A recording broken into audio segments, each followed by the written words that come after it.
WhatsApp ভাতা তোমাদের জন্য একটা নতুন ভিডিও নিয়ে আসলাম। এই চ্যানেলটির মধ্যে আমি অনেকদিন ধরে একটা রিয়েল লাইফ স্টোরি নামে একটি সিরিজ কন্টিনিউ করছি, যেখানে আমি বলি কোনো জিনিস তৈরি করার পেছনে রিয়েল লাইফ ইন্সপিরেশন, মানে কোনো ক্রিয়েটর যদি কোনো জিনিস তৈরি করে তাহলে সে বাস্তব জীবনের কোন জিনিসটা থেকে ইন্সপায়ার হয়ে সেই জিনিসটা তৈরি করে থাকে, সেটা আমি বলি এই সিরিজের মধ্যে। যাই হোক, এই পর্যন্ত অনেক রিকোয়েস্ট এসেছে মোটু পাতলুকে নিয়ে, এমনকি আমার ছোট ভাই পর্যন্ত রিকোয়েস্ট করেছে মোটু পাতলুর রিয়েল লাইফ স্টোরি বানানোর জন্য। কিন্তু আমি তাকে সবসময় থামিয়ে দিতাম এটা বলে যে মোটু পাতলুর কোনো রিয়েল লাইফ স্টোরি নেই। এরপর আমার ছোট ভাই নিজে নিজে ইন্টারনেট ঘাটাঘাটি করে খুঁজে বের করে মোটু পাতলুর রিয়েল লাইফ স্টোরি। কিন্তু বন্ধুরা, ভিডিওটি শুরু করার আগে তোমাদের একটু হেল্প করতে হবে আমাকে। তোমরা কমেন্টে আমাকে একটু বলো তোমাদের টিভিতে বর্তমানে কোন কোন কার্টুন চলে। তোমাদের যে কোনো একজনের কমেন্টকে নিচে পিন করা হবে, এই কারণে প্লিজ হেল্প করো। তো বন্ধুরা, অনেক কথা ফেললাম, তো বেশি। মোটু পাতলুর কার্টুনকে তৈরি করা হয়েছে ইন্ডিয়ান একটি কমিক বুক থেকে, এবং সেই কমিক বুকের নাম হচ্ছে লোডপোর্ট কমিক বুক ম্যাগাজিন। এবং এখানে মোটু পাতলুর দুজনের ক্যারেক্টারকে তৈরি করা হয়েছে আমেরিকার একটি টিভি শো থেকে। 1920 সালের দিকে আমেরিকাতে একটি টিভি শো খুবই জনপ্রিয় হয়ে পড়ে, যার নাম লরেল অ্যান্ড হার্ডি।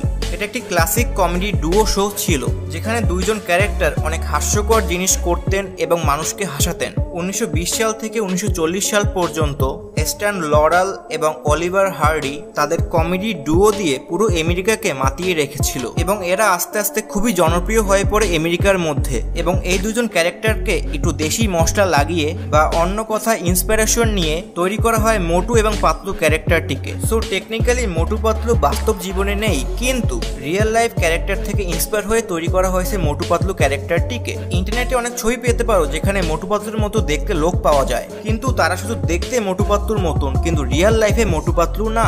যেরকম আমার থাম্বনেলের মধ্যে থাকা দুজন ক্যারেক্টারের মধ্যে একজন হচ্ছে মোশাররফ করিম, যিনি বাংলাদেশের একজন অভিনেতা, এবং ছবিতে দ্বিতীয় জন যে দেখতে পাতলুর মতো লাগে তিনি হচ্ছেন আমেরিকার একটি রাজনীতিবিদ, যার নাম জেমস কারভিল। বন্ধুরা, আমি একটা সময় মোটু পাতলুকে আমি অনেক অপছন্দ করতাম, কারণ আমি এটাকে কম্পেয়ার করতাম অ্যানিমির সাথে, এবং এটাই ছিল আমার সবথেকে বড় ভুল। তোমরা কি ডোরিমনকে অ্যাটাক অন টাইটানের সাথে তুলনা করো? ঠিক একইভাবে মোটু পাতলুর জায়গায় ঠিক আছে। আমার ছোট ভাইয়ের জন্য মোটু পাতলু একটা পারফেক্ট শো।